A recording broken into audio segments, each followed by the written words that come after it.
Bonsoir et bienvenue dans l'actualité vue par les médias. Pour débattre ce soir des thèmes d'actualité, Jérôme Glaise, rédacteur en chef du Maine Libre, et Adrien Blanc, journaliste à RCF. Bonsoir messieurs. Bonsoir. Ce soir, nous allons parler de la mobilisation de ce week-end autour de Charlie Hebdo et de l'engouement dans les kiosques ce matin pour récupérer le premier exemplaire. Mais on commence par l'enquête suite à l'attaque de la mosquée des Sablons, puisqu'un homme a été arrêté et placé en détention provisoire, Lucie. Et oui, l'homme a 69 ans, il habite à Coulaine, on a retrouvé chez lui beaucoup d'armes. Un mot d'abord sur le profil de cet homme qui, je le rappelle, a avoué les faits.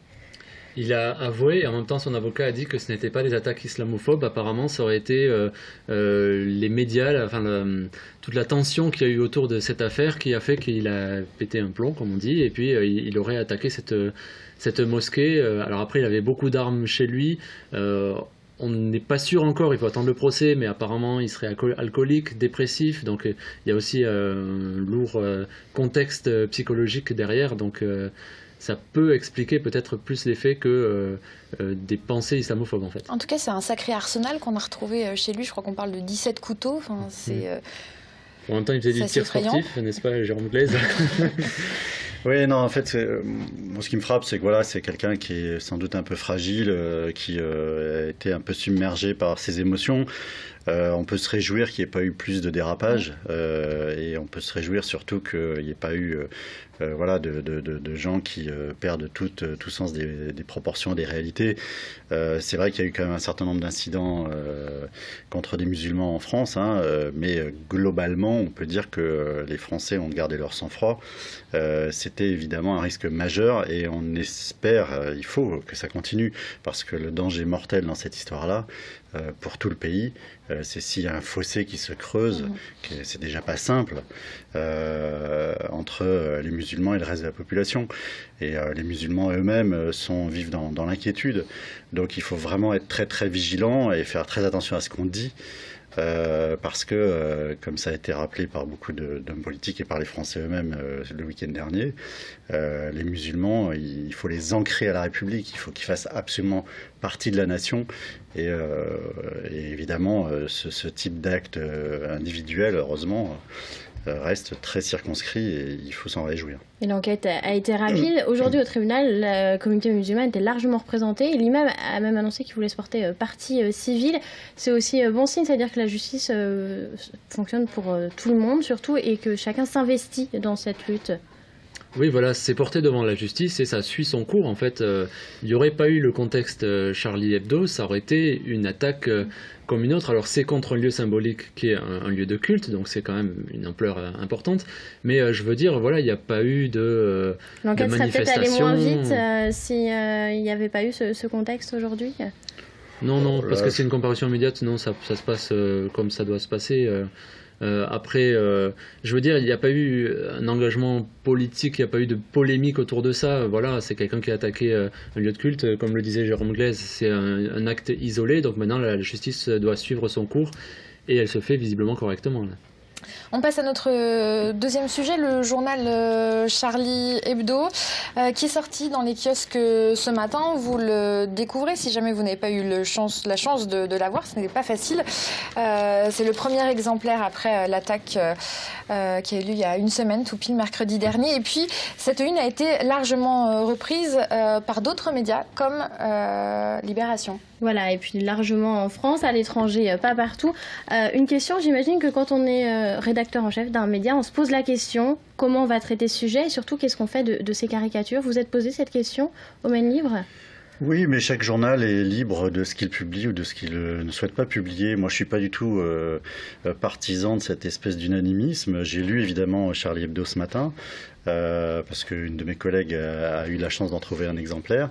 Voilà, chacun trouve ce qu'il veut dans le journal qu'il veut et je vois pas pourquoi tous les journaux devraient publier la même chose en même temps. On fait pas les mêmes journaux. Je respecte tout à fait Charlie Hebdo. C'est un type de presse satirique qui est dans la grande tradition française et c'est pour ça qu'il faut défendre cette presse-là parce que ça fait partie de l'esprit français. Il faut absolument que ces journaux continuent d'exister.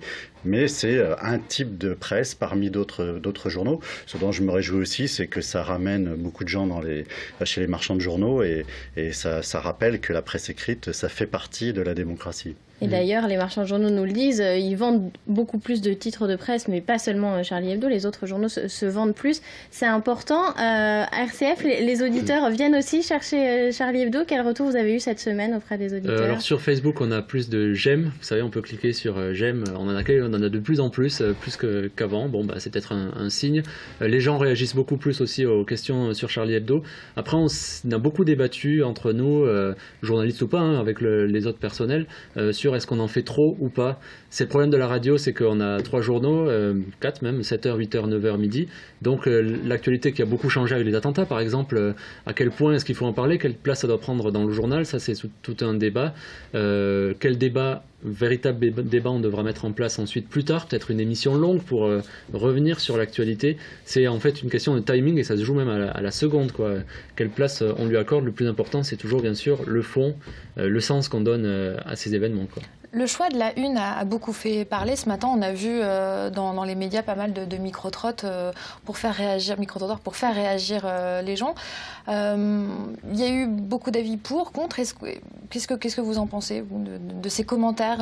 Alors, ça reste du Charlie Hebdo? Étant dans une radio chrétienne, j'ai des échos de nombreux catholiques qui beaucoup n'aiment pas Charlie Hebdo parce que Charlie Hebdo est très anticlérical et s'en prenait aux religions assez virulemment. Après, la plupart sont attachés à la liberté d'expression, donc beaucoup de personnes s'impliquent dans le débat mais n'avaient pas l'air d'avoir envie d'acheter Charlie Hebdo, ou avec ce fameux slogan « Je suis Charlie », eux disaient ok, je suis pour la liberté d'expression mais je suis pas forcément un grand fan de Charlie Hebdo, quoi. Donc c'était un peu là-dessus qu'ils se positionnaient. D'ailleurs, très franchement, je pense pas que les journalistes et les caricaturistes de Charlie Hebdo soient en quête d'unanimisme autour de leurs choix. C'est des choix qui sont revendiqués comme étant provocateurs. Ça n'a jamais été le cas. Et je crois que justement, cette espèce d'unanimisme, ça les hérisse plutôt qu'autre chose. Et même on voit bien en tournant les pages de Charlie ce matin qu'ils sont pas d'accord entre eux. Il y a des différences d'analyse entre les différents journalistes. Ils n'ont pas tous la même perception des événements, la façon de réagir, et c'est très bien comme ça. Il faut pas cet unanimisme qui est un peu lénifiant, très franchement. Il y avait aussi du monde dimanche à Paris, mais surtout samedi au Mans. La marche a rassemblé beaucoup de Manceaux. Un moment important. Comment est-ce que vous avez vécu ce rassemblement au Mans? Vous êtes journaliste au Mans depuis un certain temps. C'est des choses qu'on ne voyait nulle part en France, évidemment. Avant, au Mans aussi, c'était une exception. La ville s'est mobilisée. Je crois que c'est une réaction vraiment viscérale. Moi, c'est comme ça que je l'ai ressenti. C'est-à-dire que bon, bien sûr qu'il y a beaucoup de gens qui ont réfléchi profondément à toutes ces questions, mais ce qui a poussé tant de gens à descendre dans la rue, c'est une réaction épidermique, presque physique, comme les poils qui se dressent sur la peau, quoi. Et c'est ça que les gens ont voulu dire. C'est pas la France, on veut pas de ça chez nous. Nous, on est ouvert au monde entier.